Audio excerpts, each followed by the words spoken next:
महाभारत एक प्राचीन भारतीय महाकाव्य है जो संस्कृत भाषा में लिखा गया था।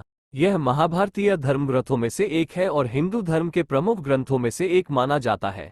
इसमें भारतीय इतिहास, धर्म, दर्शन और विचारों के विविध पहलुओं का वर्णन है। महाभारत की कथा भगवान व्यास द्वारा लिखी गई थी और इसमें महाभारतीय राजा धृतराष्ट्र और पांडु के 5 पुत्रों के बीच युद्ध का वर्णन है। इस कथा के अनुसार ये युद्ध धर्मयुद्ध था और धर्म की विजय के लिए लड़ा गया था। महाभारत के नाम का अर्थ है महा, बड़ा, और भारत, भारत देश से जुड़ा हुआ। इस नाम का मूल्यांकन है कि यह एक विशालकाय भारतीय ग्रंथ है जो भारतीय संस्कृति का महत्वपूर्ण हिस्सा है। महाभारत का मुख्य कारण राजनीतिक, पारिवारिक और सांप्रदायिक मतभेदों का संघर्ष था। इसमें कुलीनता, साम्राज्य भावना, सत्ता का अधिकार, विशेष रूप से हस्तिनापुर के राजगुरुओं द्वारा रची गई भ्रांतियां और पांडवों के अधिकार के लिए कौरवों की अस्वीकार्यता थी। पांडवों के पिता कुलपुत्र धृतराष्ट्र की दृष्टि विक्षेप से वंचित, पांडुपुत्र धृतराष्ट्र की समर्थ सरकारिता से प्रभावित थे। इस विचारधारा के कारण पांडवों को अनेक दुर्व्यवस्थाओं का सामना करना पड़ा। महाभारत में धर्मयुद्ध के रूप में परिचित युद्ध के लिए ब्राह्मण युद्ध, भीष्मवध, दुर्योधन पांडव युद्ध, अश्वत्थामा की सज्जा और युद्ध की अंतिम लड़ाई जैसे अनेक महत्वपूर्ण घटनाएं शामिल हैं। युद्ध के बाद भगवान कृष्णा के माध्यम से धर्म और न्याय के अनुसार धृतराष्ट्र के पुत्र धृतराष्ट्र, दुर्योधन और कर्ण की मृत्यु हुई और भारत राज्य को पांडवों के हाथ में सौंपा गया। इस सामर्थ्यपूर्ण काव्य में महाभारत ने धर्म, नीति, कर्म, विश्वास और कर्तव्य के मुद्दे पर चिंतन किया और मनुष्य के जीवन के विभिन्न पहलुओं को दर्शाया। महाभारत का पहला युद्ध भीष्म पितामह के साथ शुरू हुआ था। ये युद्ध हुआ था क्योंकि राजा धृतराष्ट्र और पांडु उनके दोनों पुत्रों के बीच सत्ता पर संघर्ष था। धृतराष्ट्र के दुर्योधन पांडु के 5 पुत्रों पांडवों के साथ इस युद्ध की शुरुआत की। इस संघर्ष के चलते प्रकट हुए धर्म, न्याय और अधर्म के युद्ध में प्रमुख पात्रों की बढ़ती हुई संख्या ने द्वापर युग के अंतर्गत रहते महाभारत युद्ध का कारण बना। महाभारत का पहला युद्ध भीष्म पितामह के साथ शुरू हुआ था। ये युद्ध हुआ था क्योंकि राजा धृतराष्ट्र और पांडु उनके दोनों पुत्रों के बीच सत्ता पर संघर्ष था। धृतराष्ट्र के दुर्योधन पांडु के 5 पुत्रों पांडवों के साथ इस युद्ध की शुरुआत की। इस संघर्ष के चलते प्रकट हुए धर्म, न्याय और अधर्म के युद्ध में प्रमुख पात्रों की बढ़ती हुई संख्या ने द्वापर युग के अंतर्गत रहते महाभारत युद्ध का कारण बना। महाभारत में भीष्म और अर्जुन के बीच भीष्म वध नामक एक महत्वपूर्ण युद्ध हुआ था। ये युद्ध द्वापर युग के अंत में महाभारत युद्ध का हिस्सा था। भीष्म पितामह शास्त्र विद्या और योद्धा धर्म के अद्भुत ज्ञान के धारी थे, जो कुरु वंश के सर्वश्रेष्ठ योद्धा में से एक थे। वे महाभारत युद्ध में कौरवों का पक्ष लेकर खड़े हुए थे। अर्जुन पांडवों के रथी योद्धा और भगवान श्री कृष्ण के सारथी थे। वे पांडवों के पक्ष में युद्ध में भाग लेने के लिए तैयार थे।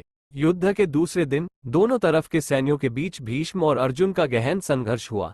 इस युद्ध में भीष्म ने अर्जुन को कई विशेष अभियुक्तियों के साथ सामना किया। अर्जुन ने अपने विविध अस्त्र शस्त्रों का प्रयोग करते हुए भीष्म को ध्वज स्तंभ बनाने की कोशिश की, लेकिन भीष्म अविचलित रहे और उन्हें हराने में सफल रहे। भीष्म वध के दिन भीष्म अपने ब्रह्मास्त्र का प्रयोग करके अर्जुन को असमर्थ करने की तैयारी में थे, लेकिन श्री कृष्ण ने भगवान विष्णु के अवतार रूप में भीष्म को अविदित रूप से लड़ने की सलाह दी और उन्हें वर्जित होने को कहा। इससे भीष्म ने युद्ध रोक दिया और महाभारत युद्ध का अंत हुआ। भीष्म वध के बाद युद्ध में आगे के दिन दोनों पक्षों के अन्य योद्धा युद्ध करते रहे और अंततः पांडवों के विजय के साथ महाभारत युद्ध समाप्त हुआ।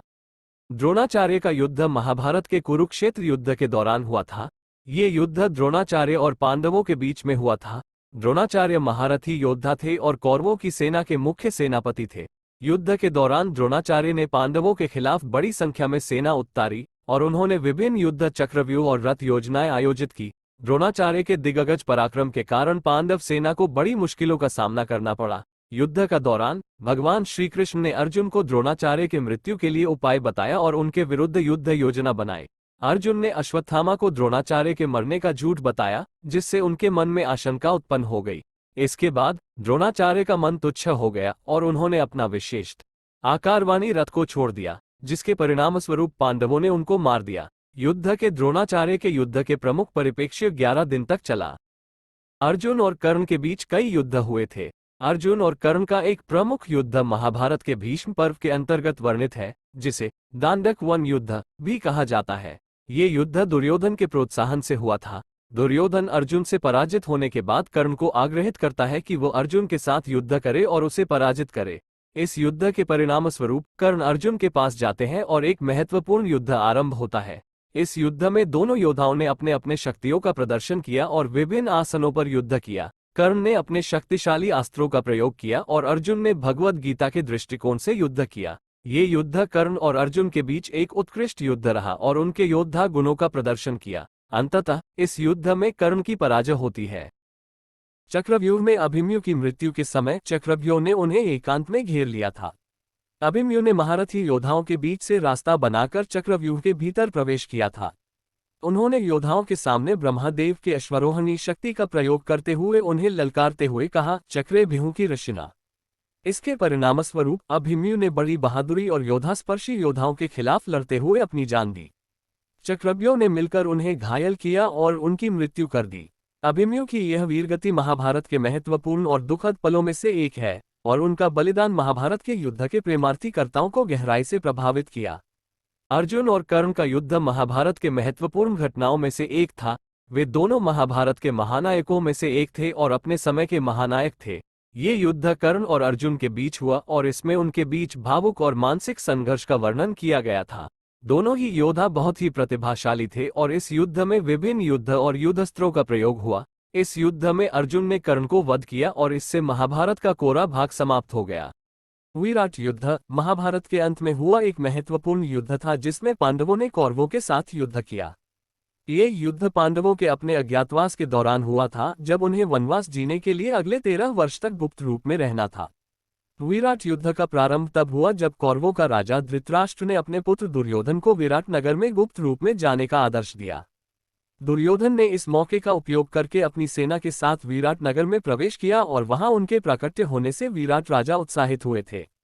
पांडवों को अज्ञातवास में रहते हुए विराट नगर में अपने गुप्त रूप में छुपे थे, जिन्होंने अपना नाम तथा पहचान छुपाने के लिए विभिन्न व्यवसायों में काम किया। युद्ध के दौरान दुर्योधन ने विराट नगर के गौरवशाली संभावनाओं के बारे में धर्मराज युधिष्ठिर से बातचीत की। विराट युद्ध में अर्जुन ने अपने अस्त्र शस्त्रों का प्रदर्शन किया और उन्होंने कौरवों की सेना को परास्त किया। महाभारत में दुर्योधन का युद्ध पांडवों के साथ हुआ था। यह महाभारत युद्ध का मुख्य अधिकारी था और उसने कौरव सेना का नेतृत्व किया था, जो पांडव सेना के खिलाफ लड़ी गई थी। दुर्योधन का मृत्यु भविष्यवाणियों के अनुसार हुआ था। महाभारत युद्ध के अंत में दुर्योधन का युद्ध हुआ और उन्होंने भीम से युद्ध किया। इस युद्ध में भीम ने दुर्योधन की जांघ में मार दी, जिससे दुर्योधन की मृत्यु हो गई। महाभारत के युद्ध के बाद कौरवों की पराजय के बाद पांडव राजा युधिष्ठिर भारत के सम्राट बने। भगवान कृष्ण ने अपने विराट रूप का दर्शन किया और उन्होंने अर्जुन को उपदेश दिया। युद्ध के बाद कौरवों का समर्थन करने वाले धृतराष्ट्र, दुर्योधन और उनके साथी मृत्यु को प्राप्त कर गए। पांडव ब्राह्मणों के साथ विचार करने लगे और उन्होंने भारत का राज्य पुनः स्थापित किया।